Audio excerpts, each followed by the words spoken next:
What's going on, guys? It is February 16th and it is a freaking cold one. I did not wear enough clothes. We was out here doing a little shed hunting and I just started. And walked up on this guy in this tall sage grass here. I got a old fence line that runs down here and I'm about 15 yards off of it, but I don't know.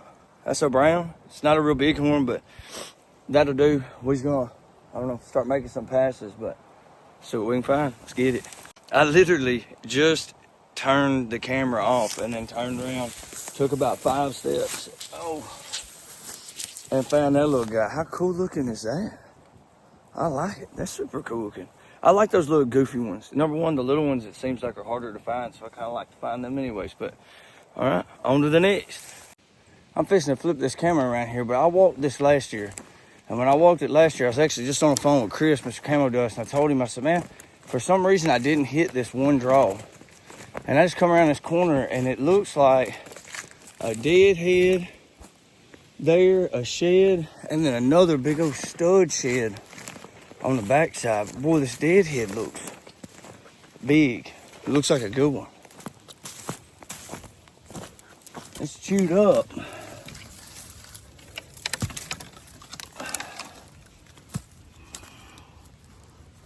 Yeah, it's a little chewed up. That's a pretty good one there. But boys, hey, you know what I'm gonna do? I'm gonna set that down. We're just gonna keep rolling this beautiful bean footage. Look at that dude there. Big, thick, nasty dude. And I'm gonna tell you what, this other one over here is bigger than this one, I'm pretty sure. And this other horn is the one that I actually saw first when I looked out across there.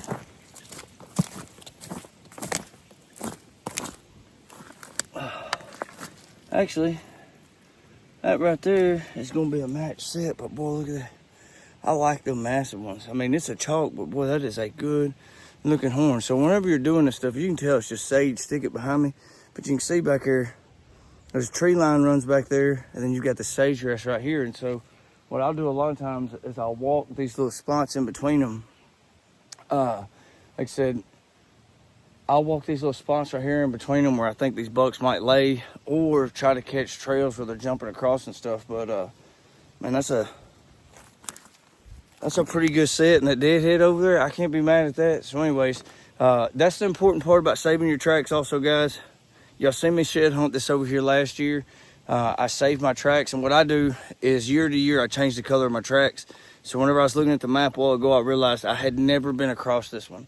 And so anyways, that's why I cut this line. So anyways, on to the next one. Let's get it. So y'all see the pickup truck door open right there. I was driving out of this place and looked over and I saw one little, looked like a tine. Let me show y'all what I'm looking at here. Like right there glowing off in the distance out here about 80 yards. And I was like, oh, I don't know if that is a shed or, but I'm over here about 10 yards from it now. And I believe it is. Let's check it. Show is. Oh. It's an oldie, but like I said, we ain't no horn snobs. We're going to take that thing right there and throw it up in the bed of the truck with the rest of them. That's funny, because I was actually on the phone with Mr. Chris with Camo Dust, and we were just talking about shed hunting and turkeys and all kinds of stuff like that, because, you know, after deer season, you roll into shed season, then you're going to roll into turkey season. And I said, oh, let me call you back. I think I just seen a road shed. Woo, piece of candy. What's going on, guys? I got Phillip out here with me now. As y'all seen, picked up some horns earlier. We regrouped, went to a different place. We out here on a little public ground. I did shed hunt this spot last year, found, I don't know, about 9 horns and about a 3 little mile loop.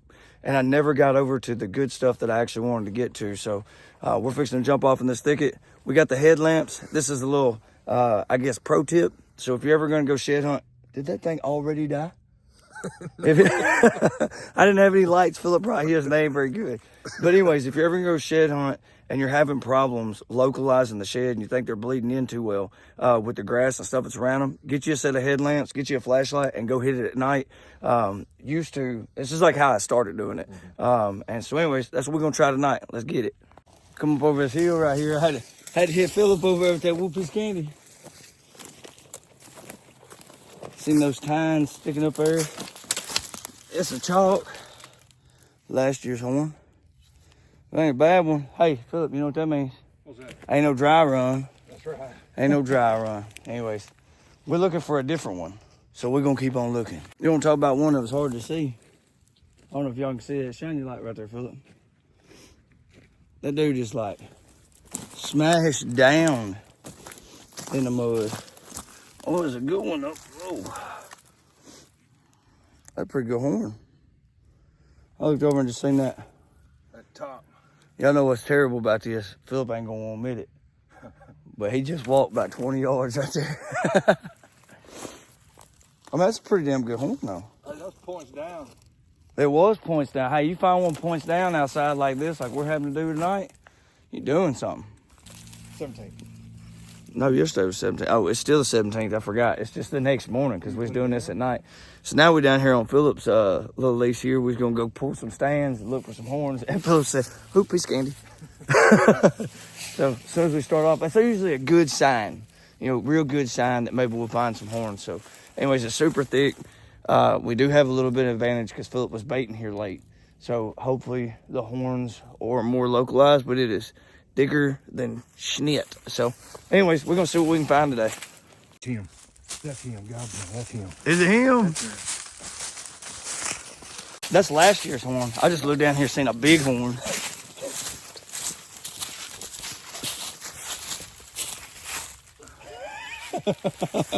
Woo, piece candy. Ooh, he's tender too. That horn, 3-year-old. Yeah. That is a good horn. A tender.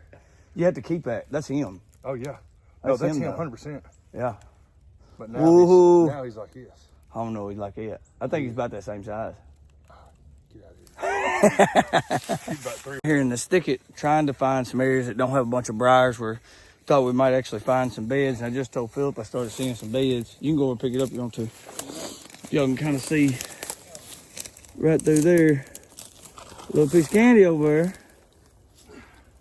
Oh, man. Hey, we'll take them chalks. Ain't no horn snobs out here. A horn's a horn.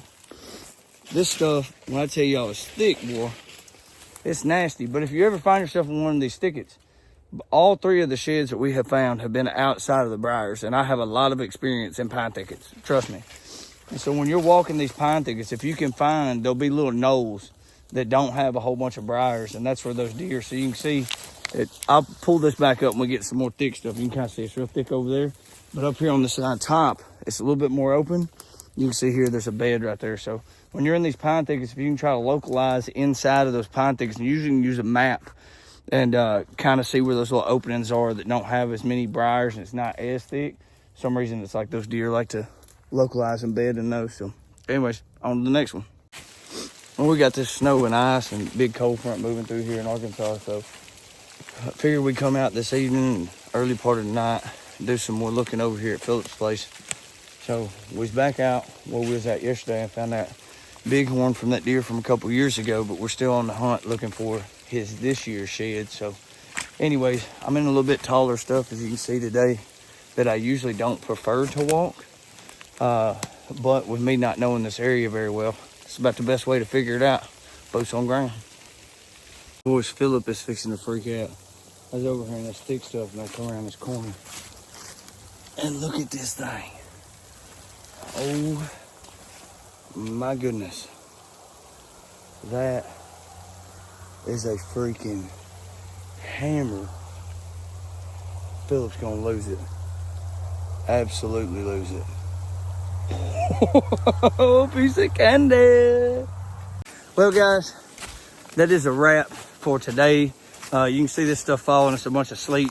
My wife's gonna kick my rear end if I don't get to the house before this stuff starts knocking out fire. We in the South, so we ain't used to that. But whole purpose of this video is, like I said, guys, look, if you don't have time to shed hunt deer in the day, one of the best times to do it is at night. And I really think that we would have optimized our opportunities. What? Right there. Oh, possum.